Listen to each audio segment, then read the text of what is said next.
Hi, this is Todd Howard of Bethesda Game Studios, and we're here to show you a sneak peek at our latest game, Skyrim.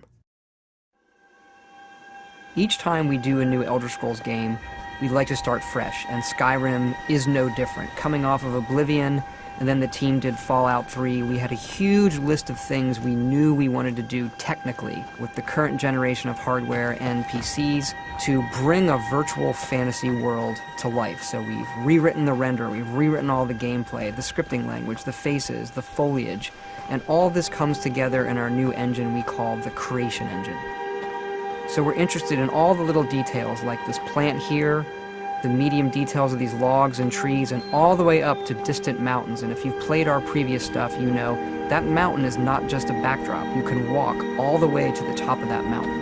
And it's a huge world. Like our previous games, you can create any kind of character you want and then go do what you want.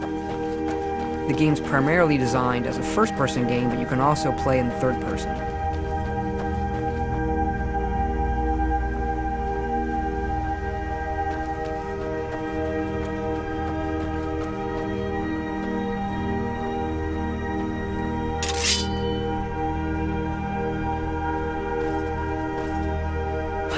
Our big motto for Skyrim is, you are who you play. So whatever you have in your hands, whatever you're using, you're going to get better at, and then you're going to level up. The right trigger does your right hand, and the left trigger does your left hand.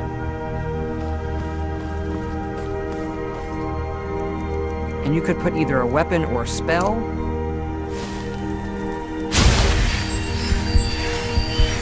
You can also dual wield spells.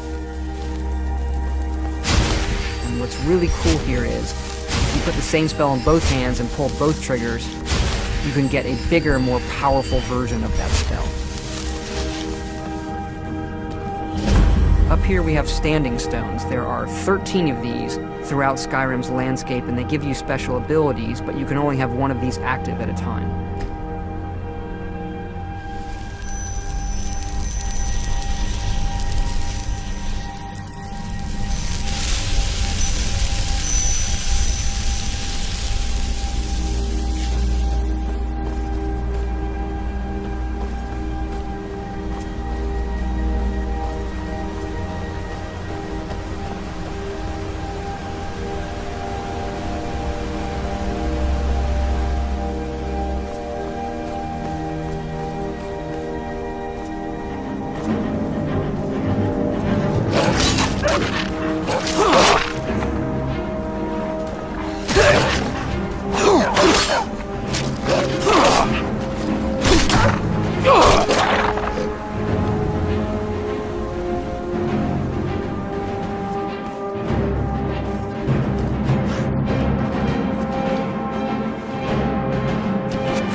This is your character menu. Here you can see all your items, not just what they do stat-wise, but also what they look like. Each of the thousands of objects you can find can be zoomed in, rotated, and looked at in high detail.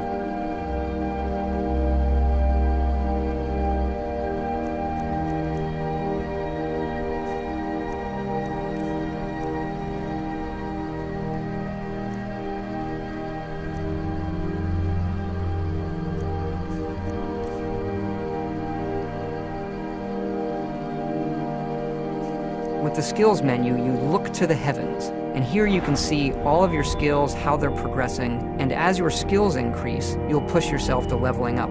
The higher the skill, the more it affects your level progress. And when you level up, you get to pick a perk. Each of these skills has its own perk tree. As you develop your character, it's like the game is drawing this custom constellation for who you are.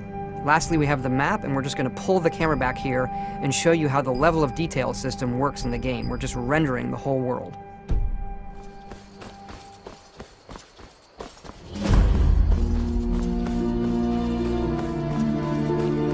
dragon! I saw a dragon! What? What is it now, Mother?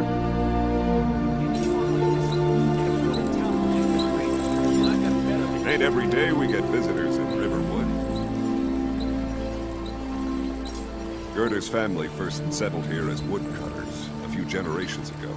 She and Hod run the mill. I make a decent living sharpening axes and fixing the sawmill.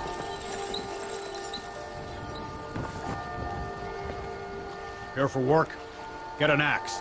Bring me all the wood you can chop.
This mountain here is the tallest mountain in Skyrim. It's called the Throat of the World.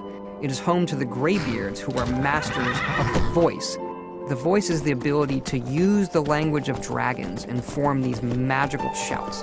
And this is a power that you will learn throughout Skyrim's main quest.